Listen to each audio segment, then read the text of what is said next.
that we should, especially as Muslim media, focus on the Muslim vote specifically. It's absolutely right that it's limited in many ways, but what I am pleased to see is that it appears as if American Muslims have sent the right message here to the Democrats. You support genocide, it will cost you. And after a year of the scenes that we've seen on our social media screens, children being massacred, mutilated, bodies pulled from the rubble, people being burned alive on camera, if American Muslims were not going to vote strongly against the Democrats, which is their traditional home, then it would have been damning on American Muslims. And I think that the wider ummah would have been absolutely furious, and rightly so. But what I am pleased to see from spending my time here in Dearborn, Michigan, where there is a huge, sizable Arab Muslim population here, is that the goal of focusing on one key issue, one target, which is to politically punish the Democrats, has appeared to have played out. And that's something which should be celebrated. But of course, it's a limited vote. I mean, in Michigan, the Arab population only makes up about 3% statewide. And I think the Muslim population is only 2.5, something like that. So, of course, the idea that the Muslim vote was kingmaker in this election was perhaps going a bit too far. But of course, despite limitations, as Muslims, we have an obligation, a religious obligation globally to do the best we can for Gaza. And the fact of the matter is that Harris was at one stage being filmed shooting down protesters in her rally audiences because they were condemning the Democrats' stance on the genocide, for supporting Israel amid this massive slaughter in Gaza. And she had the gall, the audacity to look down her nose and tell them to essentially either go and support Trump or shut up and let me, I'm talking, is what she said. How dare she come to the stage with such arrogance when she served under that brutal Biden regime in Washington, which has overseen this mass slaughter of innocent people, including children. So I think that as Muslim media, we should focus on this point, because the punishment for genocide, the consequences for supporting genocide, is the message which we need to amplify here. And I'll tell you something very quickly. In the British general election that was also hosted this year, we had a similar Muslim vote campaign, an anti-genocide vote, which we pushed very, very hard. And again, we achieved some result. We didn't liberate Palestine. We can't. It's out of our hands. But we sent a message. The establishment's scared, and I just hope that we can push on this momentum and keep fighting a good fight, because the people of Gaza, they need all the help that they can get right now. But yeah, American Muslims may have to prepare to fight against Donald Trump, a notorious Islamophobe and someone who also is a notorious friend of Israel and Zionism as well. So the fight is far from over. Well, it certainly is, Robert, and as you correctly pointed out, the fight is far from over. We've even seen the message come through from someone like Benjamin Netanyahu, and sending a very, very strong congratulatory message to Donald Trump. And we know Donald Trump was his preferred president for the United States of America, and that came, and he made absolutely no bones about it. And he never hid this. He wanted a Donald Trump in as a president of the United States of America. Yes, we will definitely focus on the Muslim vote once again. But let's just welcome, and I'm hoping this time around, Odiogo Uzoma. Welcome, and wonderful you're able to join us. If you could unmute your mic, please. Hi, I'm glad to be here. Thank you for having me. Yes, join us a bit late, but I think I'm getting some feed coming through. If you could just unmute your mic, please. Just looking at your reaction to the outcome and the election of Donald Trump as the 47th president of the United States of America. Just your reaction, please. On some level, I saw this happening, and I was hopeful that Harris would be able to pull up a victory. But on some level, just speaking to people on the street and in the circles that I move in, it seemed as if Trump would win this election.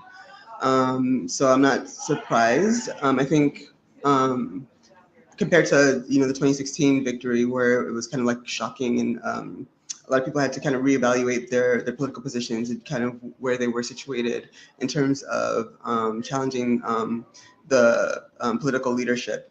For me right now, I feel like we've done that before, so we already know what to do. I think the past 4 years have been easier for people on the left and progressives in terms of having Biden in office, even though he's a huge disappointment in many ways.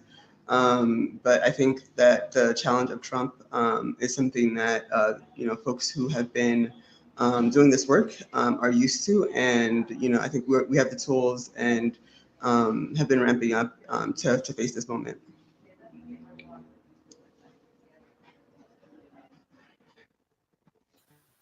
Well, thank you for that. And Professor Darrell, let's talk about foreign policy, because I think this, to a large extent, is going to dominate the rest of the discussion. And clearly, in terms of the comeback of Donald Trump, looking at the Middle East, looking at the African continent as well, because Donald Trump has made no secret about how he's felt about some of these countries, about how he's felt about Africa. And I'm sorry to use the word, but to the extent where he spoke about Africa being a shithole, and where he referred to one or two countries. Now, this is the type of language that has come out from a man like Donald Trump, who is now the president once again. What does this actually mean for Africa? What does it mean for the Middle East? I think the consequences are going to be more immediate in two places than they are for Africa. The one is the Middle East, and the other is the Ukraine-Russia war. So, I appreciate the point about Arab and Muslim Americans having to make a kind of a careful strategic choice about whether to support Harris or not, with obvious risks on both sides, whichever choice they made. But I do think there's a serious risk that Trump is going to go much further than Biden or Harris would have done in terms of, for example, allowing Israel to resettle part of Gaza or take big chunks out of Gaza in terms of creating a buffer zone. It's very easy to. I think America's leadership has been utterly weak and morally reprehensible when it comes to Gaza. But it's not quite true that things couldn't be worse. They actually could be worse. I think that the American view under the Democrats was that ultimately the Gazans had to reclaim the whole of the territory of Gaza. I think that under pressure from various pro-Israel lobbyists who Trump loves to appease, that Trump is going to greenlight essentially the settlers seizing a part of northern Gaza and a whole lot of territory being ceded, and the population of Gaza being squeezed into an ever smaller territory. A lot's going to depend on whether, again, you've got collaborationist regimes in Egypt and so on, but the one thing Egypt's been very clear about, the last thing they want is a huge influx of Palestinians, Palestinian refugees. Are they going to stay firm in terms of making sure that, in terms of not being complicit in a policy of pushing the Gazan population into the Sinai? I just worry that look, Trump would love to at one level get a Nobel Prize for being a great peacemaker. He thinks this is another one of those amazing things he can do without ever having to specify exactly how he's going to do it. He'll just fix things.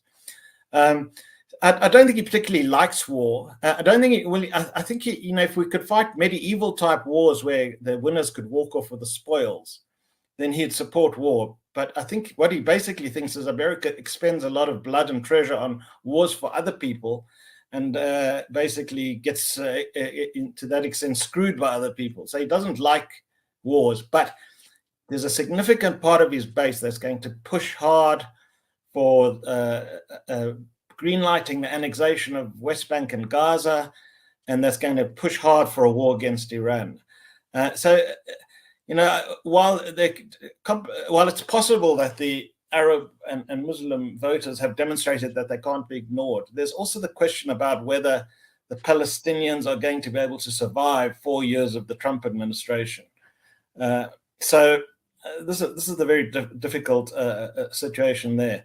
When it comes to Ukraine, I mean, and there's a real possibility that, basically Trump's going to get together with Putin and impose a settlement on the Ukrainians, which will involve the Ukrainians ceding considerable territory, which will then incentivize other authoritarian leaders, like, for example, China vis-a-vis Taiwan, to try and expand their territory.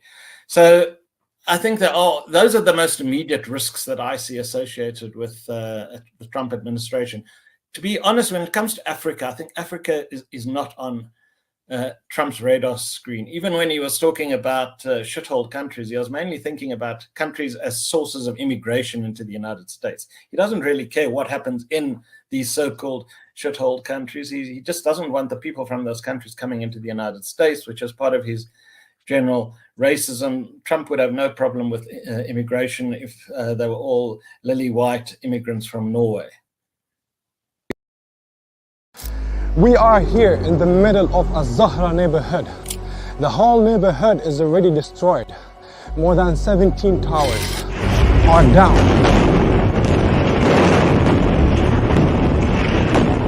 Here, as you can see, the firefighters trying their best to help. The people are still under the rubble. A lot of the people. Join Hamza on his exclusive South African tour as he shares his personal experiences, never before seen footage, and powerful insights on the ongoing genocide in Gaza. This is more than just a talk. It's an invitation to witness Gaza through the lens of Hamza Sha'alan. Don't miss this opportunity to meet the photojournalist who brought Gaza's pain and perseverance to the world in its darkest moments. Follow Salam Media on social media pages for more on this tour and be part of the conversation.